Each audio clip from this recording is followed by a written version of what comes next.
So, with so much movement happening in college football's transfer portal, it seems that that's where the majority of fans are watching. But yesterday, something massive happened in Norman, Oklahoma, as it was announced that Oklahoma Sooners defensive coordinator Ted Roof would no longer be with the program, prompting questions as to what comes next. Though it did not take long for those questions seemingly to be answered, as reports surfaced that Zac Alley, former defensive coordinator of Jacksonville State, looks to be the man for the job. Today, we need to break this down. We need to ask and answer the question, who is Zac Alley, and talk about this hire for the Oklahoma Sooners. But before we can, as always, y'all know the drill. I have got to hear from you. Hop down to the comments, give me a Y for yes or an N for no. Are you excited by this move? And let me know what you're thinking. If you're new to the channel, be sure to subscribe, hit that bell notification as I do constant college football content. You don't want to miss any of it, and if you enjoyed the content, be sure to like and comment down below. But having said all that, let's jump right into this. And first and foremost, it took me by a surprise that it was announced that Ted Roof would no longer be with Oklahoma.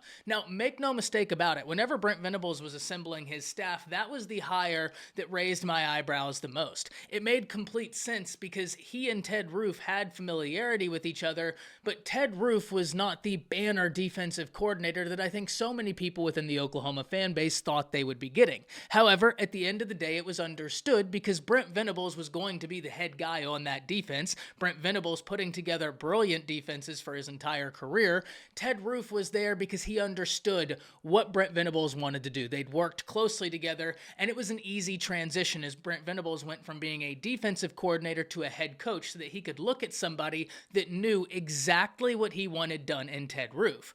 So it was announced that Ted Roof was no longer there. I was instantly asking the question, well, what comes next? Will they promote from within? But it did not take long for those questions to be answered. And unsurprisingly, whenever Zac Alley was the name, the second you start looking into him, it starts to make sense. Remember, just as I got done talking about whenever Brent Venables hired Ted Roof, the one area where it made a ton of sense is that this was a massive transition for Brent Venables, going from a defensive coordinator to a head coach. And there's no doubt Brent Venables still has his hands in the defense, but because of that, he needed a defensive coordinator whenever he got to Oklahoma that understood the mission, that understood what Venables wanted to accomplish and what he wanted to do with this defense. In comes Ted Roof. So whenever Roof exits, it makes complete sense that Brent Venables goes and finds someone with, once again, a familiarity of each other. As Brent Venables and Zac Alley's relationships dates back to 2012, when Alley was a graduate assistant with Clemson, and they've worked together for several years. That made perfect sense to me, especially because, once again, we just talked about Ted Roof being there for Brent Venables during Venables' transition from defensive coordinator to head coach. Well, now there's another transitioning happening at Oklahoma, going from the Big 12 to the SEC, and they've already made massive strides on this defense, though more work continues to be done there, and that's an area where Oklahoma fans are excited to see the growth that will continue to happen as they go from the defense they had this year into the defense they have next year. Remember, so many veteran guys coming back. That should be huge for Oklahoma, especially as they go through this transition. But Zac Alley is a young guy, and he doesn't have Power 5 Division I college football defensive coordinator experience, though he did just put up massive numbers at Jacksonville State.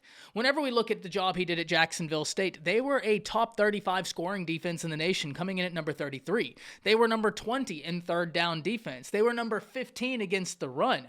They were number 43 in yards per game at 352.8, and they were number 10 in yards per play allowed.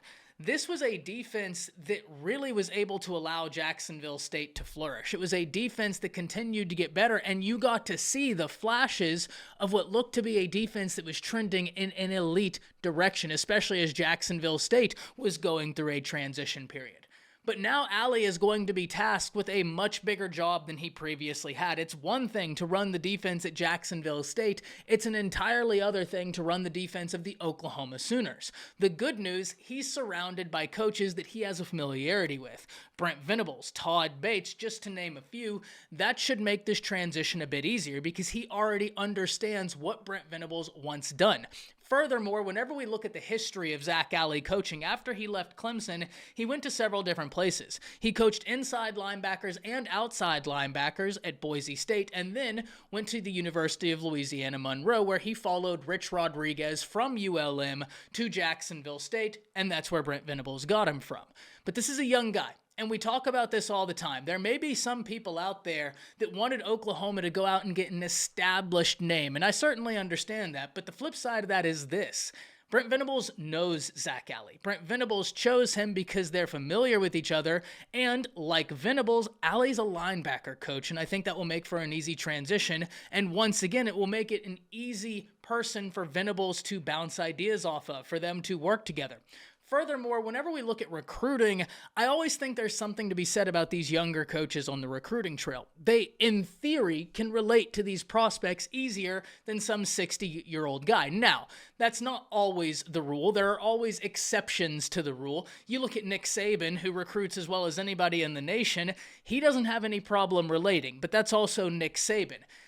Typically, I like it whenever these teams hire these younger coaches because, like I said, in theory, they can relate to these young guys. So what will this mean for Oklahoma? Well, it is a change, but once again, if you're talking about changes happening on this defense and changes happening in general for the Oklahoma Sooners, it's a great thing that they get so many of those veteran pieces back to help with this transition, not only from the Big 12 to the SEC, but from a transition of coordinators, as now Oklahoma has lost their offensive coordinator and defensive coordinator from this season. That veteran presence will be massive in this transition, but so too will the fact that Alley and Brent Venables have worked together. I'm really excited to see what Zac Alley does as he takes over the Oklahoma Sooners defense. He's a young guy, and he put together a really fun defense at Jacksonville State, and they excelled at several different things. Jacksonville State impressed everybody this year, and I can't wait to see what the future has in store for Zac Alley as he takes over the Oklahoma Sooners defense. But I can't wait to hear from all of you. Hop down to the comments. Let me know your questions. Let me know your concerns. Let me know what you're excited about, and we might just talk about it the next time we meet for a live stream. That's it. See ya.